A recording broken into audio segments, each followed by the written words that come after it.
It's a nightmare situation. A panic is triggered in the crowd and people run.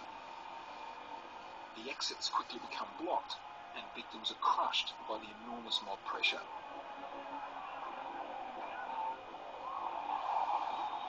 Sporting grounds can be dangerous places when the panic's on because of a riot or a fire.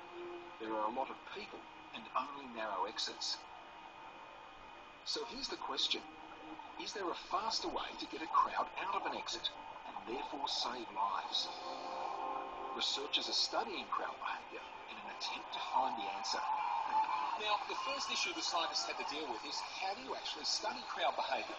You can light a fire in the corner of the stadium here and see what people do. There could be an ethical problem with that. And when you ask people to fake it and pretend there's a fire, it's just not real enough. So the researchers had to come up with a smarter way. A computer simulation is one possibility. Engineers can mathematically model how people are likely to move in any congested situation. These computer models are based on equations that describe the movement of individuals, the speed with which they move, the direction of their intended movement, but also the way they interact with other individuals within the crowd. Put a crowd in a stadium, build in an exit, and then start a panic at the other end. Engineers simply watch the crush form. But the trouble is, living creatures are more than theoretical idealizations. You never want to rely entirely upon the mathematics before you scale up and apply it in a human situation. There are lots of details the models don't include.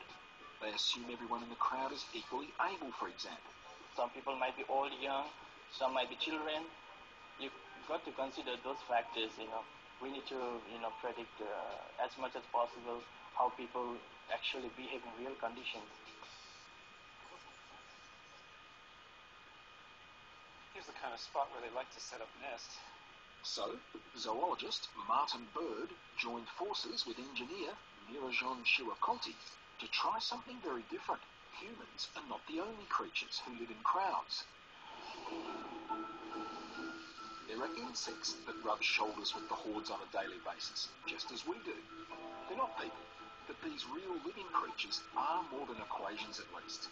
They do come with varying abilities and ages, for example. Martin and Nirajan decided to study the common old Argentine ant. They're a social organism, so they naturally gather in crowds the way humans do. And so we can use them as a good test model that way. You got them? Yeah. It's just a matter of putting the ants in a sports stadium. So basically, this dish is simulating a stadium kind of situation. Exactly. We have a small exit.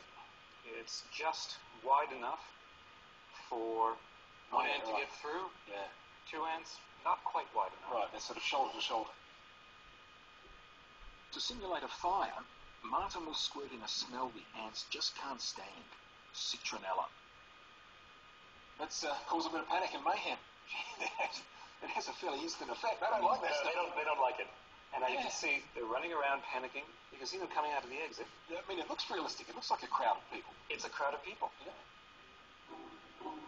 Now, here's an interesting finding. The computer models predict a faster way to get people out of an exit is to put a post in their way. Completely counterintuitive. It's obscuring or obstructing the exit. But in fact, it increases the total rate of flow out that exit.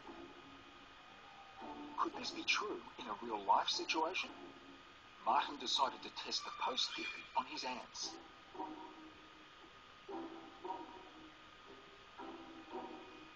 Remarkably, these guys do now get out more quickly, and the explanation is intriguing.